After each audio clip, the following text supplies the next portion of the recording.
Hi, hello. How are you, my dear online learners? So, this is your teacher, Teacher Aryan, and I'm happy to meet you. And for today's lesson, we will continue on the axioms of equality. Okay? It is very important to learn the axioms or the rules of equality because when you manipulate equations, you can apply these properties of equality so that it will be easy for you to deal or to solve uh, equations, okay? To solve mathematical equations. So these rules are so important as a student in mathematics. So last time I taught you the reflexive property of equality. Then you have the symmetric property of equality, the transitive property of equality, the additive property of equality, and then you have the multiplicative property of equality. Now this time, I will teach you the rearrangement properties of equality. So one is the rearrangement property of addition. Okay. So the arrangement property of addition states that in adding in adding equations, you can disarrange the addends. Okay. You can disarrange the addends, yet even if you disarrange the addends, you will still get the same sum. Okay. Is that clear? Let us say in general, A plus B plus C, it is equal to C plus B plus A, or B plus A plus C, right? In any order of the addends. Okay, disarranging the addends does not affect the sum. Okay, so that is the rearrangement property of addition. Then you also have the rearrangement property of multiplication, which says that rearranging the factors does not affect the product. Okay? In general, if you have A times B times C is equal to B times C times A, or C times A times B, or A times C times B. So meaning, even if you disarrange the factors, you still get the same product. Say for example, 5 times 2 times 3, it is equal to 3 times 2 times 5, or equal to 2 times 5 times 3. Okay? Or in any order that you disarrange the factors, you still get the same product. So that is the rearrangement property of multiplication. And then we have another axiom of equality, which is the identity property. The identity property, both for addition and then for multiplication. Okay? For addition, the identity element is 0. Okay?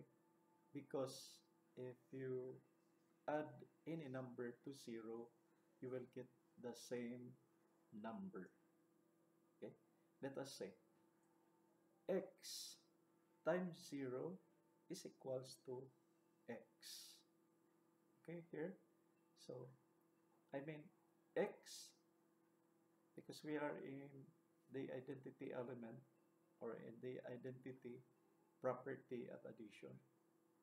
We have x plus 0 is equal to x. Okay? Example, 5 plus 0, you will get 5.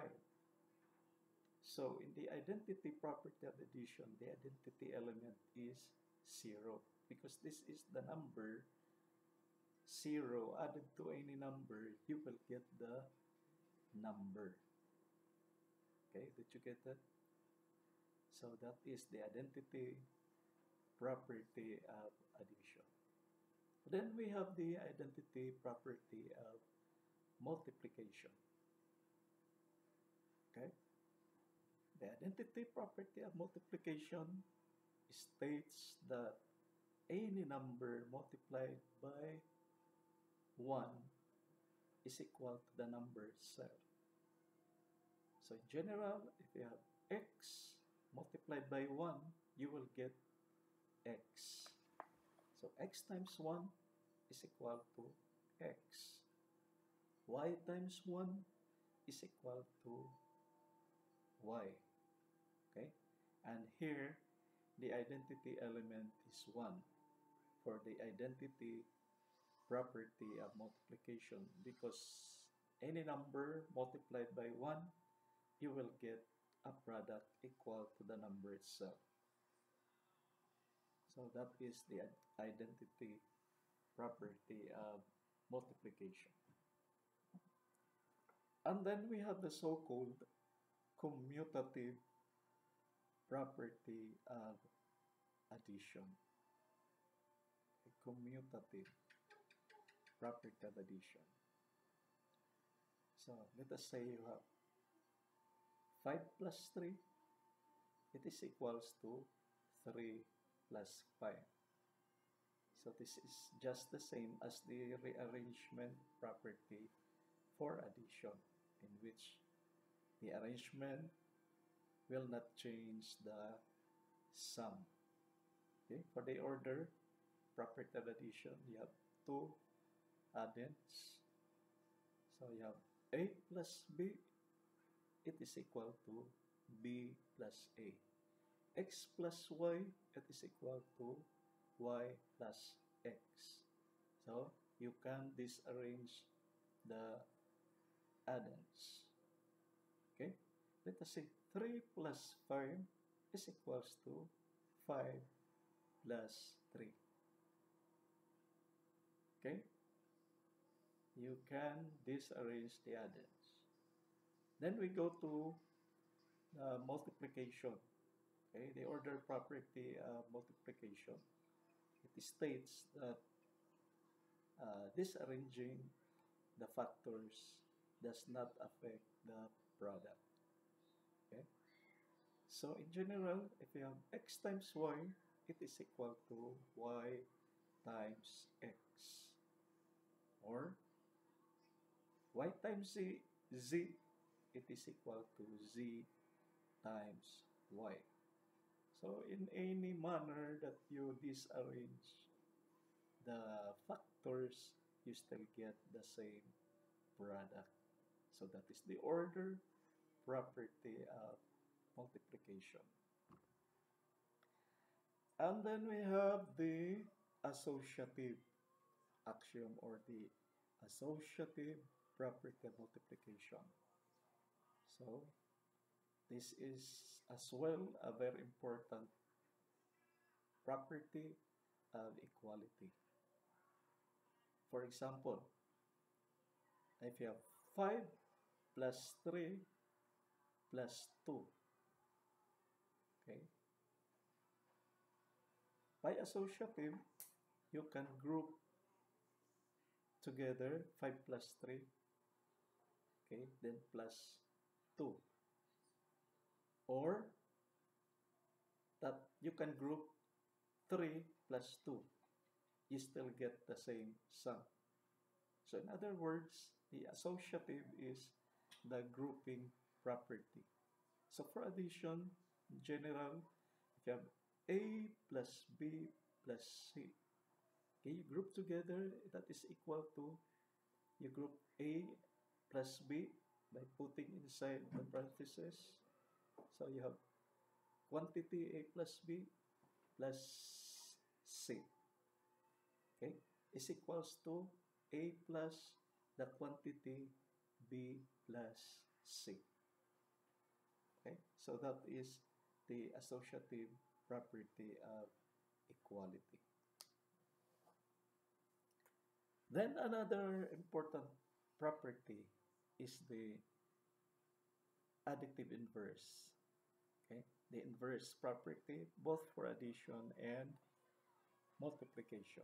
So we have the additive inverse. For example, you have 5. Okay,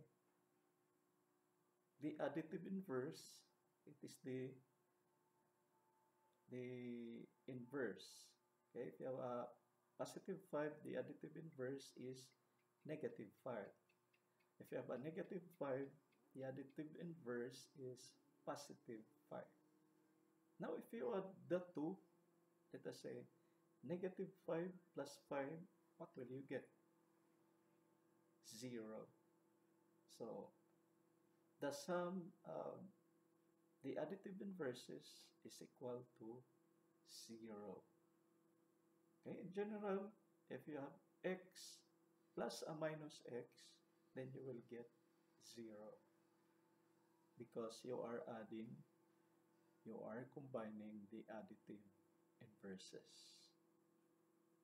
And for multiplication, when you multiply the additive inverse, or I mean the inverse, let us say x, to get the multiplicative inverse, you get the reciprocal of x. You multiply it, so the reciprocal of x is 1 over x. Since x is equals to x divided by 1. Okay, so its reciprocal would be 1 over x.